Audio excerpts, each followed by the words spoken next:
Bismillahirrahmanirrahim. Assalamualaikum warahmatullahi wabarakatuh. Jumpa lagi ya teman-teman. Jadi menjelang pilkada pada 27 November 2024 mendatang, Panitia Pemungutan Suara atau PPS mulai melakukan perekrutan petugas pemutahiran data pemilih atau Pantarlih atau bisa juga disebut PPDP. Jadi kali ini saya akan menginformasikan jadwal pendaftaran Pantarlih, syarat apa saja yang akan dilengkapi, apa-apa saja dokumen yang harus diserahkan, hingga nanti saya jelaskan besaran honorer Pantarlih Pilkada 2024. Jadi jangan sampai ketinggalan ya teman-teman. Simak selengkapnya di video berikutnya. Adapun jadwal dan tahapan pembentukan Pantarlih Pilkada 2024, untuk seleksi penerimaan Pantarlih dilaksanakan secara terbuka dengan memperhatikan kompetensi, kapasitas, integritas, dan kemandirian calon Pantarlih. Jadi untuk merujuk keputusan KPU nomor 475 tahun 2024, adapun jadwal dan tahapan pembentukan Pantarlih yaitu 1. Pengumuman pendaftaran Pantarlih atau PPDP tanggal 5 sampai 6 Juni 2024. Kedua, penerimaan pendaftaran calon Pantarlih tanggal 5 sampai dengan 12 Juni 2024. Nomor 3, penelitian administrasi calon Pantarlih yaitu tanggal 6 sampai dengan 13 Juni 2024. Keempat, pengumuman hasil seleksi calon Pantarlih yaitu tanggal 14 sampai dengan 16 Juni 2024. Yang kelima, pemetaan TPS yaitu tanggal 17 Juni sampai dengan 22 Juni 2024. Yang keenam, penetapan nama hasil seleksi Pantarlih yaitu tanggal 23 Juni 2024. Yang ketujuh, pelantikan Pantarlih yaitu tanggal 24 Juni 2024. Jadi adapun masa kerja Pantarlih Pilkada 2024 adalah yaitu tanggal 24 Juni hingga sampai dengan 25 Juli 2024, jadi kurang lebih 1 bulan ya untuk Pantarlih Pilkada 2024. Untuk syarat pendaftaran Pantarlih itu juga merujuk kepada peraturan KPU nomor 8 tahun 2022 pasal 49, yaitu 1. Warga negara Indonesia yang berusia paling rendah 17 tahun. Yang kedua, berdomisili dalam wilayah kerja Pantarlih. Yang ketiga, mampu secara jasmani dan rohani. Yang keempat, berpendidikan paling rendah sekolah menengah atas atau SLTA sederajat. Dalam hal ini apabila persyaratan berpendidikan tidak dapat dipenuhi, maka Pantarlih dapat diisi oleh orang yang mempunyai kemampuan dan kecakapan dalam membaca, menulis, dan berhitung yang dibuktikan dengan surat pernyataan. Yang kelima, tidak menjadi anggota partai politik atau tidak menjadi tim kampanye atau tim pemenangan peserta pemilu atau pemilihan kepala daerah pada penyelenggaraan pemilu dan pemilihan terakhir. Untuk kelengkapan dokumen adalah sebagai berikut. 1. Fotokopi KTP elektronik atau eKTP.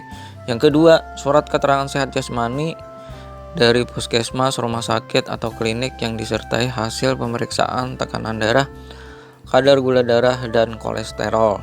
Yang ketiga, daftar riwayat hidup. Itu nanti bisa disediakan oleh KPU sendiri dengan dilengkapi pas foto berwarna ukuran 4x6. Itu sebesar 2 atau 3 lembar. Yang keempat, fotokopi ijazah SMA sederajat atau ijazah terakhir. Yang kelima, surat pernyataan bermaterai 10.000 yang menyatakan bahwa calon Pantarlih tidak menjadi anggota partai politik, tidak memiliki penyakit penyerta atau komorbiditas, dan sehat secara rohani. Nah, untuk kelengkapan tambahan ini yang bagi yang pernah terdata atau terdaftar sebagai partai politik ya, yaitu calon Pantarlih pemilu 2024 pernah menjadi anggota partai politik namun sudah tidak lagi menjadi anggota paling singkat dalam 5 tahun terakhir. Maka dilengkapi dengan surat keterangan dari partai politik yang menjelaskan atau menyatakan hal tersebut. Jika identitas calon Pantarlih pemilu 2004 tercantum sebagai anggota partai politik dalam cek sipol tanpa sepengetahuan yang bersangkutan, maka dokumen persyaratan dilengkapi dengan surat pernyataan bermaterai 10.000 tentang hal yang terkait. Adapun dokumen surat pendaftaran, surat pernyataan dan daftar riwayat hidup pendaftaran Pantarlih pemilu 2024 adalah sesuai format yang disediakan. Format tersebut dapat diunduh melalui website KPU di domisili masing-masing. Nah, untuk format pernyataan nanti bisa teman-teman download ya di website KPU di domisili masing-masing. Contohnya misalnya ada di Instagram atau di Facebook. Untuk KPU yang di domisili masing-masing itu sudah disediakan. Nah, untuk tahapan seleksi Pantarlih untuk Pilkada 2024 yaitu untuk 1, pengumuman pendaftaran calon Pantarlih, yang kedua penerimaan pendaftaran calon Pantarlih, yang ketiga penelitian administrasi calon Pantarlih, yang keempat pengumuman hasil seleksi calon Pantarlih, yang kelima penetapan nama hasil Pantarlih, yang keenam PPS atas nama Ketua KPU Kabupaten atau Kota mengambil sumpah atau janji Pantarlih. Sebagai catatan, apabila dalam proses seleksi terbuka tidak ada peserta yang mendaftar, PPS dapat melakukan penunjukan calon Pantarlih untuk ditetapkan. Nah, ini penting ya untuk diketahui. Untuk honor Pantarlih sendiri pada Pilkada 2024 itu merujuk keputusan KPU nomor 472 tahun 2022. Dalam menjalankan tugas Pantarlih akan mendapatkan honor sebesar 1 juta per bulan. Nah, 1 juta per bulan ya teman-teman. Jadi lumayan untuk 1 bulannya. Ini naik ya dari honor Pantarlih tahun 2019 yang lalu sekitar 200.000. Jadi teman-teman yang tidak punya kesibukan bisa mendaftarkan di Pantarlih di kelurahan atau di tempat PPS-nya masing-masing. Itu biasanya untuk PPS-nya standby-nya di kelurahan atau di desa masing-masing. Jadi buruan ya teman-teman sebelum habis masa pendaftarannya. Nah, ini sebagai tambahan ya teman-teman. Karena teman-teman mendaftar Pantarlih, tentu teman-teman harus tahu dulu tugas dan kewajiban Pantarlih untuk Pilkada 2024, yaitu dalam menjalankan tugasnya Pantarlih bertanggung jawab kepada PPS. Adapun tugas dan kewajiban Pantarlih ini merujuk kembali pada peraturan KPU nomor 8 tahun 2022 pasal 49 adalah sebagai berikut, yaitu 1. Membantu KPU Kabupaten atau Kota, PPK dan PPS dalam melakukan penyusunan daftar pemilih dan pemutakhiran data pemilih. Yang kedua yaitu melaksanakan pencocokan dan penelitian data pemilih. Yang ketiga memberikan tanda bukti terdaftar kepada pemilih. Yang keempat, menyampaikan hasil pencocokan dan penelitian kepada PPS. Yang kelima, melaksanakan tugas lain yang diberikan oleh KPU, KPU Provinsi, KPU Kabupaten atau Kota, PPK, dan PPS sesuai dengan ketentuan peraturan perundang-undangan. Nah, untuk kewajiban itu sendiri yaitu 1. Melakukan koordinasi dalam membantu PPS untuk menyusun daftar pemilih hasil pemutahiran. Yang kedua, menyusun dan menyampaikan laporan pelaksanaan, pencocokan, dan penelitian kepada PPS.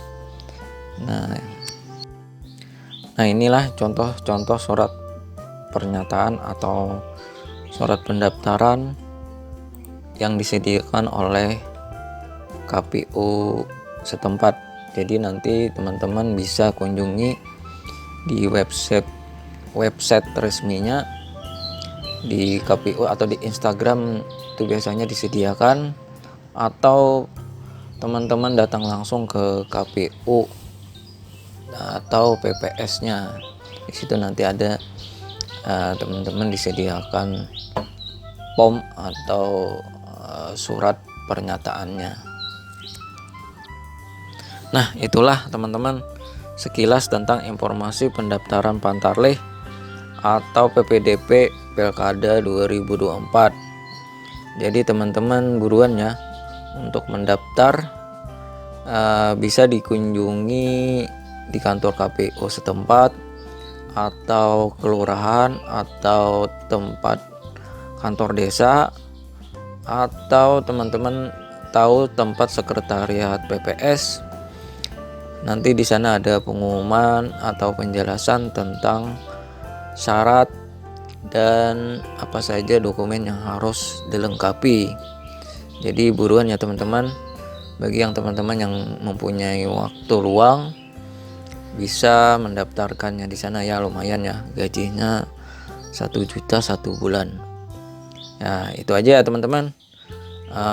Semoga membantu, dan mohon bantu ya teman-teman, bagi yang baru mengunjungi channel ini, mohon bantu untuk subscribe-nya, like dan komen yang membangun, yang bersifat positif, dan jangan lupa bagikan informasi ini kepada teman-teman yang lainnya. Siapa tahu teman-teman lainnya di TPS yang berbeda bisa mendaftarkannya. Dan kalau ada kesalahan dari saya atau khilaf dari saya, mohon dimaafkan. Terima kasih. Sampai jumpa di video berikutnya. Assalamualaikum warahmatullahi wabarakatuh.